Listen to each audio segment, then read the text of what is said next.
Right. Now that we've covered the assets we will find in a firm's balance sheet, it is time to focus our attention on the liability side.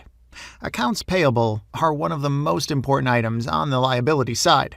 When a company buys raw materials for its production process, it registers the amount in accounts payable until the actual payment has been made. The firm owes its supplier an amount of money because it received the goods. Accounts payables includes payments owed to suppliers for other goods and services, not just raw materials.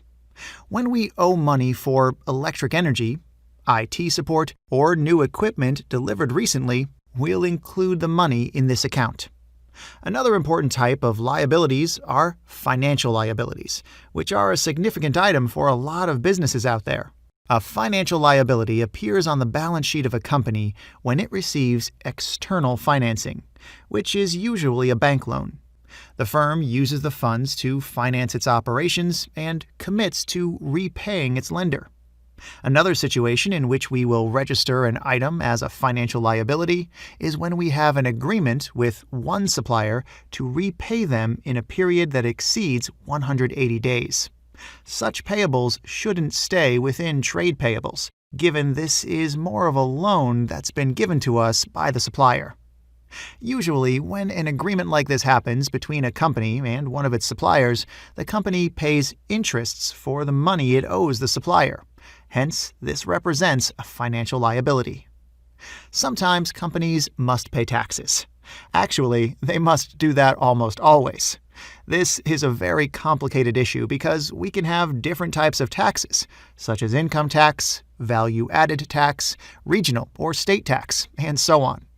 Each type of taxes could be due at different points of time. So we'll usually have an account on our balance sheet indicating how much money we owe the government. This is money we must pay in the short or in the long run, depending on the tax obligation. Provisions are another liability we will often find on a firm's balance sheet. This is money a company has set aside for future obligations. A provision represents a payment we expect to make at a certain point of time.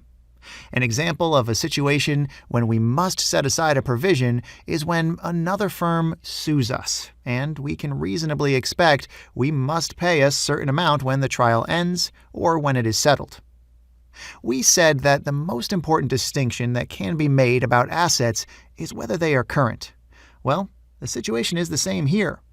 When we owe money, we are obviously interested if that's an obligation we must pay in the next 12 months or its payment can be postponed.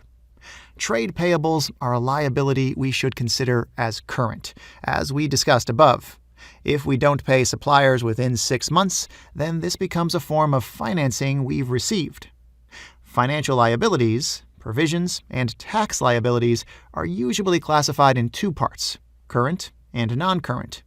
Usually the company will have a good idea what portion of these liabilities must be paid within 12 months and what portion can be postponed. Okay, great. We are almost done with the description of the main balance sheet items. In our next lesson, we'll have a practical exercise, and then we'll complete the puzzle with the one part that's been missing so far, shareholders' equity.